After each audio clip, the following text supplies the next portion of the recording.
welcome to World Today's special show on the Ukraine-Russia border crisis. Hectic negotiations and parleys are underway between Ukraine and Russia, between Ukraine and the NATO member states, between Russia and European countries, and the United States of America. But will they be able to ensure de-escalation? There are strategic and economic interests involved. Here is an explainer as to why and how the West is a divided house.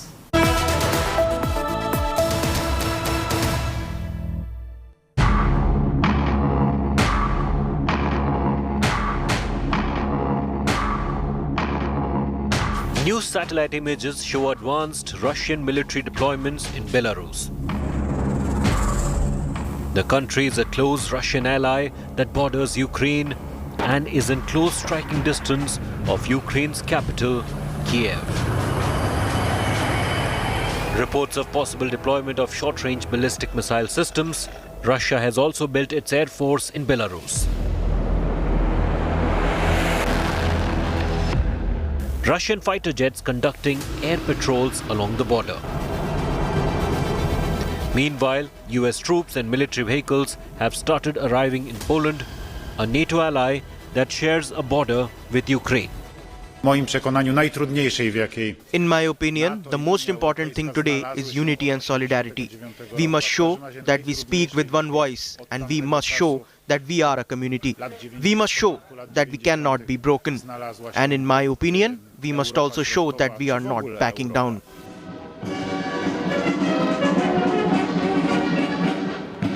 But why is Eastern Europe worried that some partners and allies could back down?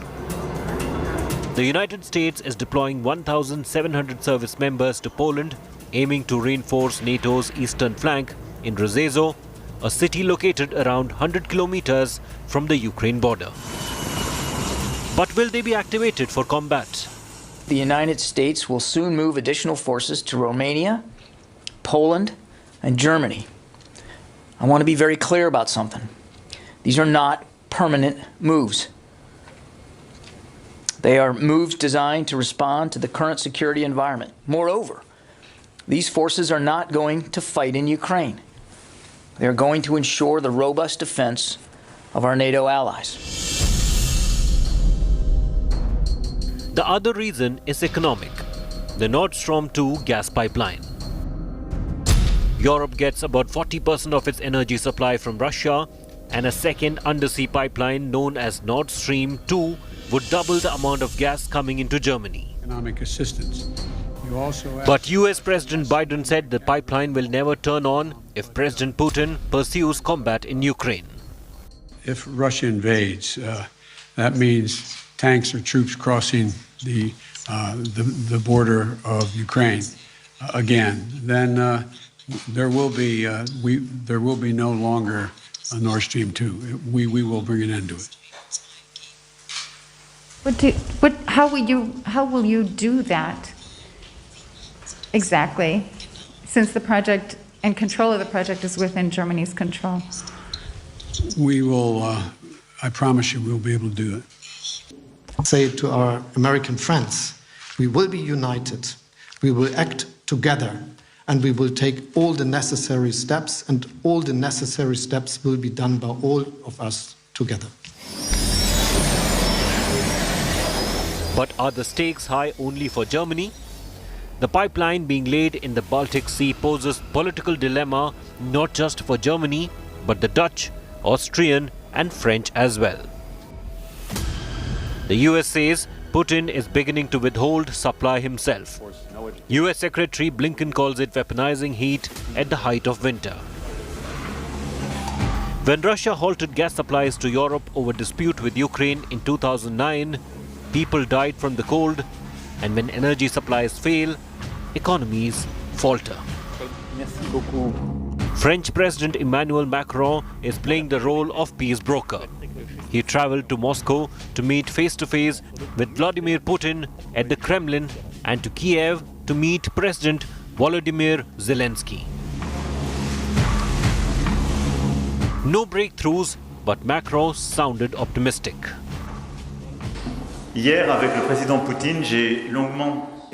President Putin yesterday, I raised the subject that we discussed for a long time, and he himself committed to respect the Minsk agreements. And I want to thank you to have very clearly confirmed to me during our exchanges your willingness to respect these same accords. This shared determination, the only path that will allow us to build a viable political solution. Nous permettant de construire la paix, le seul chemin permettant de construire une solution politique viable. Both sides remain committed to the Minsk Accords, aimed at ending the violence between Ukraine and Russia-backed separatists in the east. Now, there are two things that are often mentioned when we discuss Russia and Ukraine: the Normandy format talks and the Minsk Accord. The Minsk Accord, or Minsk II, was brokered by France and Germany to halt the conflict that began when Russia-backed separatists seized swaths of Ukrainian territory following Russia's 2014 annexation of the Crimean Peninsula. The Accords calls for a general amnesty for the rebels, constitutional amendments giving the breakaway regions in eastern Ukraine more autonomy, handing over of Ukraine's borders to its army. The leaders of France, Germany, Russia and Ukraine gathered in Minsk to mark the occasion and issued a declaration of support. None of the clauses in the agreement has been implemented. The format of these four countries coming together is called the Normandy format. With Germany's political and economic dilemmas and France's stated policy against any NATO-based military intervention, Ukraine feels this format is heavily tilted in favor of Russia. I repeat once again, they say in Kiev that they will fulfill the Minsk agreements. Then they say it will destroy their country. The current president recently stated that he doesn't like any points in these Minsk agreements. Whether you like it or don't, bear with it. I don't know any subject in Europe that could pressure the very powerful Russian Federation. As of now, the deoccupation of our country did not take place. Деокупація нашої держави не відбувається поки що. While Russia has assured it would not escalate the crisis, the West has rejected Moscow's sweeping demands, including rolling back NATO from Eastern Europe, a direct threat to Russia. But for Ukraine, it is a struggle to maintain independence and autonomy in foreign policy decisions. When we're discussing Russia and Ukraine, there are many stakeholders involved. On today's show, we have with us guests from Russia, from Ukraine, and from Poland, representing Eastern Europe.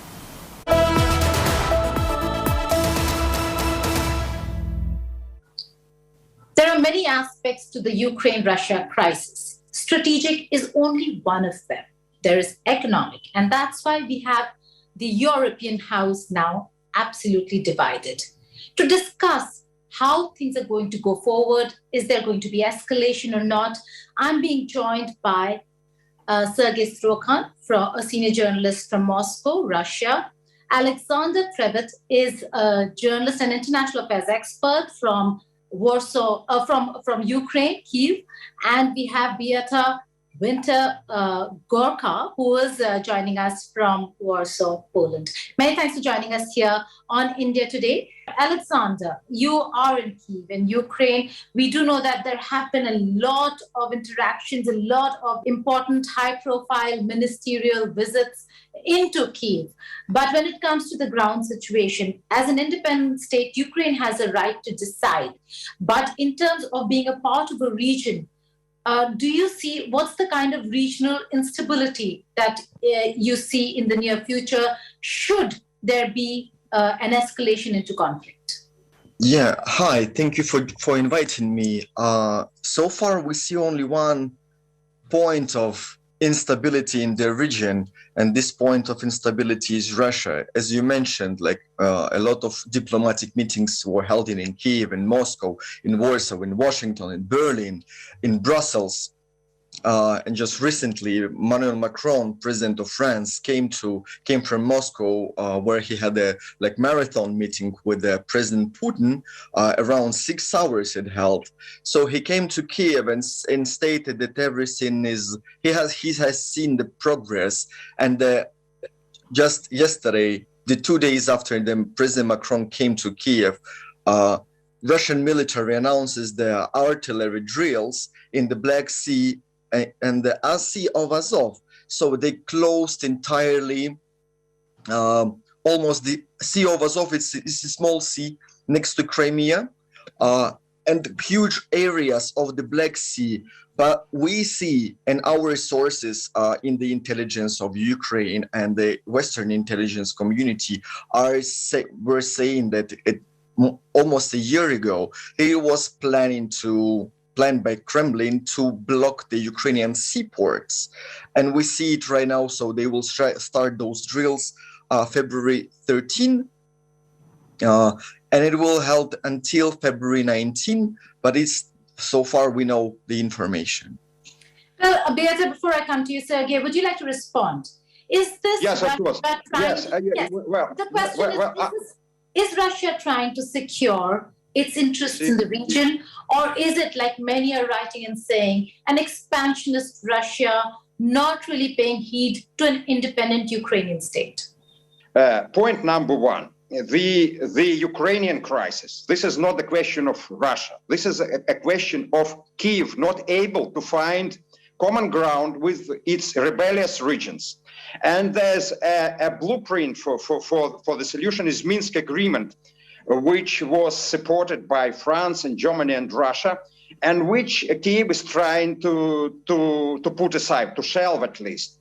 So this is one thing. Can you imagine, you see, is it fair to say, blame some neighboring countries of India, say if eventually India central government won't be able to find common terms with Kashmir? So this is the internal Ukrainian issue, which a Ukrainian side is trying to ignore and not to say this. This is point number one. The second point is that so-called Minsk agreements, which were signed 5 years ago, are working out the formula for civilized coexistence between Donetsk and the Republic region and central Ukrainian government. However, Ukrainian side not moved in 1 millimeter to implement Minsk agreements into life. Point number three, whatever Russia muscle flexing is taking place at Russia's territory. This is Russia's legitimate right. Can you imagine at least one country which would be deprived of the right to exercise military exercises on its own territory? Not a single shot, let me emphasize it, not a single shot was from Russia's territory, on Ukrainian territory. Not a single boot on the ground was staged during this day. So is it fair to talk about Russia meddling into Ukrainian affairs? This is totally Ukrainian issue, but Ukrainian side is trying to shift the responsibility into Russia and this is the reason why it's doesn't want to find a formula and solution for that. Beata, I'd like to draw our focus back to the crisis that Ukraine faces and Russia and at the Russia-Ukraine border, and focus on one thing when it comes to the West. That's the economic aspect, which has not been addressed yet. Nord Stream 2 gas pipeline is an important one for Germany, for many other countries, including Austria, who are working in ensuring that gas goes into Europe. Could that be one of the most important factors when these conversations are taking place and the European nations are trying to forge peace between Ukraine and Russia? Yes, it is an important factor and also important leverage in these negotiations. I believe that maybe what Russia really wants is not a war, and I hope so. But maybe he's focused just on economic purposes, and Nord Stream 2 is important tool for Russia in economic terms. But of course, we can discuss if this pipeline is economically justified. Yes, because we have many pipelines and we have many ways how to transfer gas from Russia, and not omitting Ukraine. Yes, because the main focus here is that is omitting Ukraine, and we see it as harmful, yes, for Ukrainian economic interest. But the West states it's very clear that if Russia will be moving militarily, the Nord Stream 2 will be closed. Yes, that's what was said very openly, but by U.S. Biden, but not so openly by Scholz.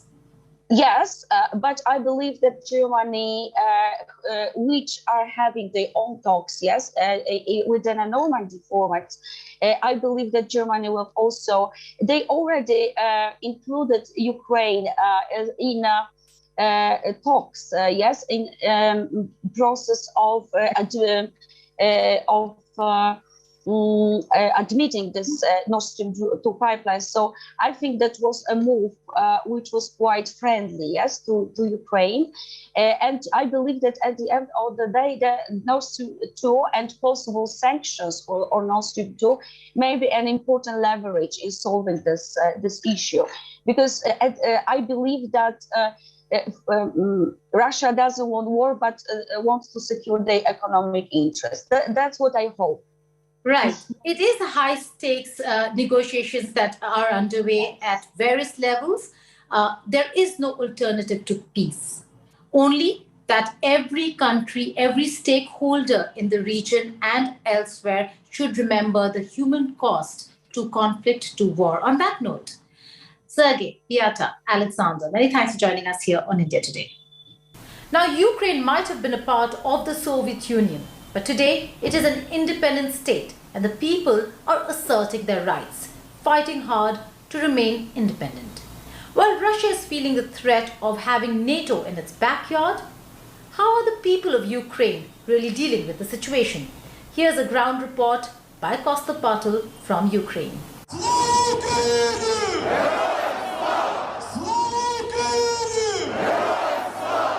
Undeterred by Russian threats, young Ukrainians march on, with flags flying high at Freedom Square in the border town of Kharkiv. Ukraine will not cower to Russia, but they don't want war.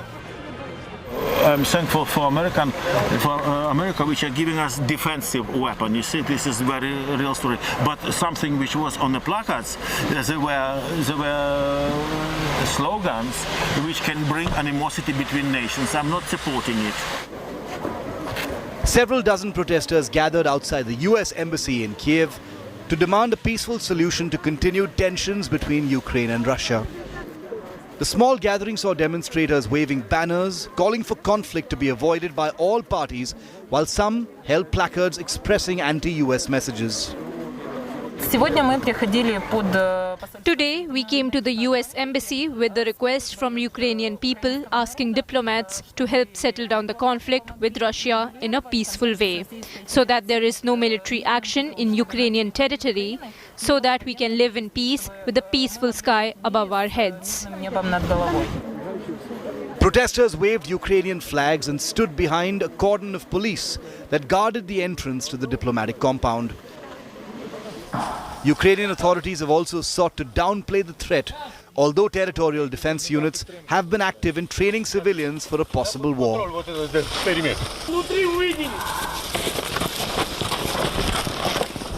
As tensions between Russia and Ukraine are growing, the border cities, there is no state of panic, but they have started to equip themselves.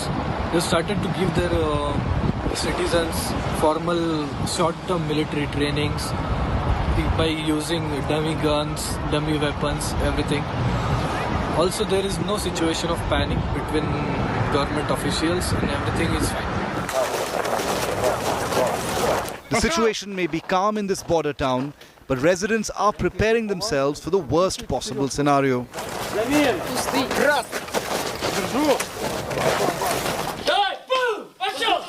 Air raid drills, guidelines to prepare for emergency evacuations being shared. The cost of war or conflict is high, but the human cost is immeasurable. The cost of war, ramifications on lives, institutions and economy. There are about 80,000 international students at present in Ukraine from 158 countries, of which 22% are Indian. Most of them concentrated in universities situated in border regions of Ukraine. Parents are worried, but are the students feeling the heat of the international politics at play? Costa Patil reports.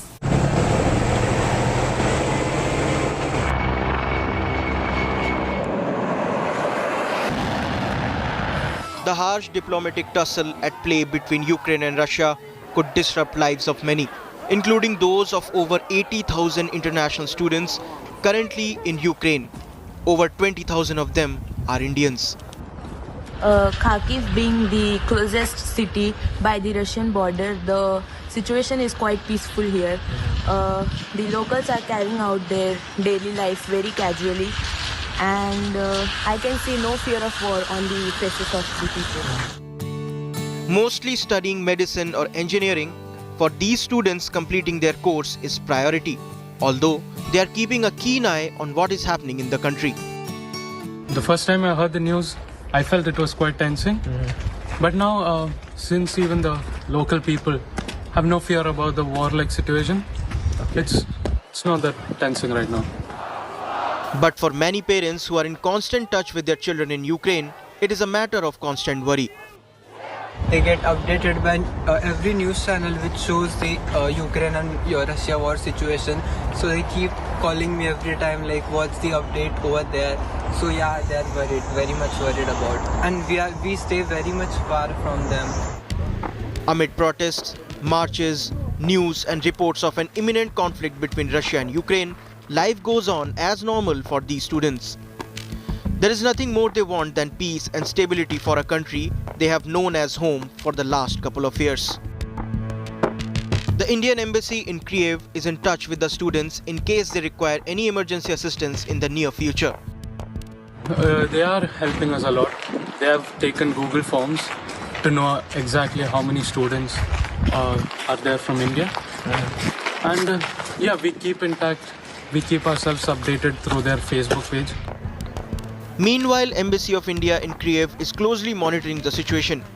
They also had shared a form to be filled by January 31 to ensure proper count of all Indian citizens, including students, presently located in the territory of Ukraine. With Kaustubh Patil in Kharkiv and Geeta Mohan in Delhi, Bureau Report, India Today. That's all in this show. Thanks for watching our special coverage on the Russia-Ukraine border crisis and what's at stake not just for the global community but for the people of Ukraine and the people of Russia. Thanks for watching. News and updates do continue on the other side of a short break. Stay tuned to India Today.